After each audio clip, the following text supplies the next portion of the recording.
Praise lord. ఈరోజు వాక్యం లోకాసు వార్త 6:21లో ఏడ్చున్నా మీరు ధన్యులని వాక్యం ఉంది. నిజమేనండి.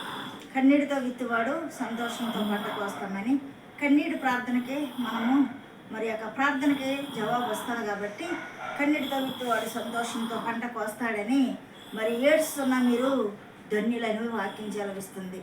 అదే రీతిగా మరి నేటి మన కన్నీరు రేపు బాకా లోయలు అవుతాయి. మరి అదేవిధంగా ఏడ్చున్న వ్యక్తులు మరి బాకా లోయలు ఎందుకు అవుతాయి అంటే అమోరీయుల మీదను ఎదోమీయుల మీదను మోయాబీయుల మీదను జయం పొందినప్పుడు ఆ యొక్క జయం పొందిన పిదప కృతజ్ఞతాస్థుతులు చెల్లించడం ద్వారా అది ఒక మరి లోయ అయ్యింది. మరి అదే రీతిగా మనం జయం పొందుతాం కన్నీటితో విత్తినప్పుడు. మరి మరి బెరాకా లోయ అవుతాం. మరి బెరాకా లోయ మరి జయము పొందే మరి సంఘం. మరి అదే రీతిగా మరి యొక్క హాగరు ప్రార్థించినప్పుడు హాగరు ఏడ్చి మరి ఏడ్చింది ధన్యురాలు అయ్యింది. హాగరు మరి తన యొక్క హాగరు ఏడ్చింది నీటి ఓటను చూసింది.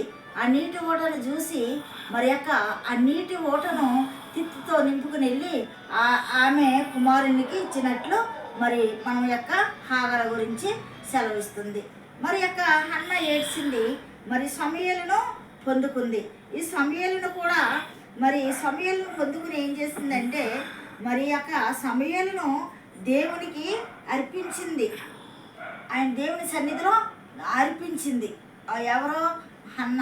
మరి అదే రీతిగా నువ్వు నేను కూడా మరి యొక్క దుఃఖంతో ఉన్నావా, వ్యాధుల్లో ఉన్నావా, బాధల్లో ఉన్నావా, ఏడ్చున్నావా, మరి యొక్క శత్రువుతోనూ మరి యొక్క ఈ లోకమైనటువంటి సంకటాలతో మునిగిపోయి ఏడుస్తున్నావా, లేక మరి అప్పుల బాధల్లో ఇక్కుపోయి ఏడుస్తున్నావా, కుటుంబంలో సమాధానం లేక ఏడుస్తున్నావా?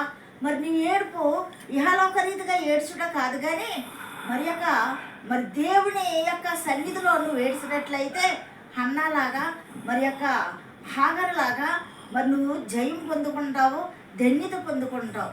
నీ యొక్క సొంతంగా కానీ సొంత దుఃఖాన్ని మరి నీ సొంత కార్యాల కొరకు కాదు, కానీ దేవుని చిత్తం కొరకు ఏడువు. దేవుని సన్నిధిలో మోకరించి ఏడ్చినప్పుడు నీ సంకటాలు, నీ అక్కర్లో, నీ అవసరాలు తీర్చినప్పుడు నువ్వు ధన్యుడు అవుతావు, ధన్యురాలు అవుతావు. ఆ రీతిగా మనము మరి ఏడ్చి మరి యొక్క దేవుని సన్నిధిలో మనం జవాబు పొందుకున్నవారు ధన్యులు. ఆమేన్.